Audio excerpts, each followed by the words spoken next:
রাতের আধারে কে বা কারা বা শুনতেছি বাগানবাড়ির লোকজন এইভাবে সরাসরি ওখানে ওয়াল দিয়ে আটকায় দিছে। রাতের আধারে সরকারি রাস্তায় গাছ এবং পিলার তোলার অভিযোগ উঠেছে বগুড়া জেলার শেরপুর উপজেলার বেলগাড়ি গ্রামে। তো চলুন দেখা যাক যে এর সত্যটা কি। আসলে সে যে জায়গার দাবি করছে সে কি জায়গার মালিক, নাকি এলাকাবাসী যেটা দাবি করছে যে এটা সরকারি রাস্তা সেটাই সঠিক?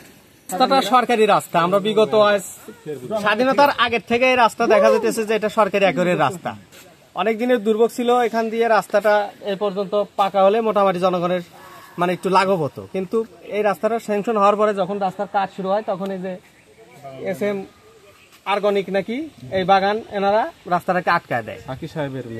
আচ্ছা, তো এখন যে জনদুর্ভোগ তৈরি হয়েছে এই জায়গায়, এটা আসলে তো এইভাবে মেনে নেওয়া সম্ভব না। বেলগাড়ি, তারপরে সোলাগুড়ি, খলসা গাড়ি, প্লাস হচ্ছে এই যে ফকিরতলা, মাটেলপাড়া, এদিকে ধুনকুন্টি, বয়দা দক্ষিণ পাড়া, বয়দা পশ্চিম পাড়া, আলোকদিয়ার এবং এই যোগাযোগ এই কয়েকটা 8-10টা গ্রামের একমাত্র যোগাযোগ ব্যবস্থা হচ্ছে আমাদের এই রোড। ঠিক আছে, এই রোড এরকম আমরা প্রায় 40 বছর হলে রাস্তা ব্যবহার করে আসতেছি। হঠাৎ করে আজকে দেখি রাতের আধারে কে বা কারা বা শুনতেছি বাগানবাড়ির লোকজন এইভাবে সরাসরি ওখানে ওয়াল দিয়ে আটকায় দিছে।